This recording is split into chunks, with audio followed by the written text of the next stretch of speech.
Hello guys, नमस्ते सबैजनालाई। आज हामी हेमोग्लोबिन टेस्ट गर्न गइरहेका छौँ।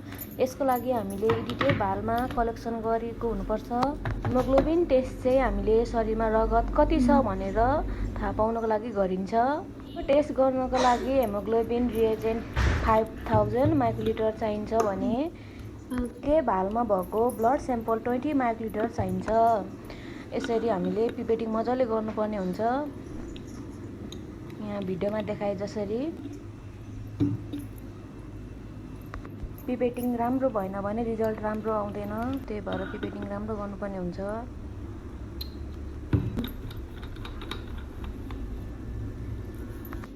भिडियोमा देखाए जसरी अनि ब्लड स्याम्पल लिनुपर्ने हुन्छ 20 माइक्रोलिटर। ब्लड स्याम्पल त लिनुभन्दा अगाडि पिपेटिङ गर्नुभन्दा अगाडि मजाले मिक्स गर्नुपर्ने हुन्छ। यसरी भिडियोमा देखाए जसरी मजाले पिपेटिङ गर्ने 20 माइक्रोलिटर भिडियोमा देखाए जसरी तान्ने।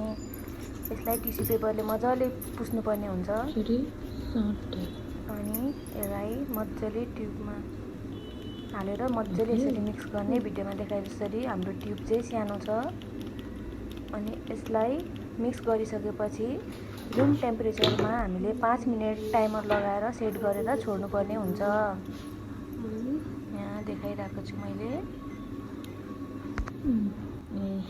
टाइमर सेट गरिसकेपछि हामीले अब कोलोरिमिटर अन गर्नुपर्ने हुन्छ।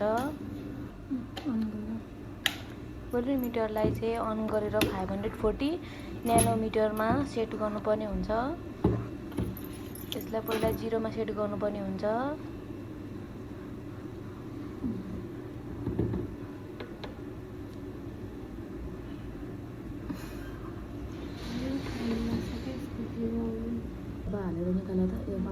जिरोमा सेट भइसक्यो।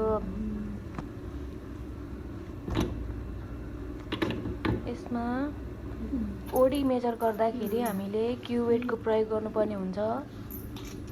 यसरी सेतो धर्का भएको हुन्छ क्युवेट।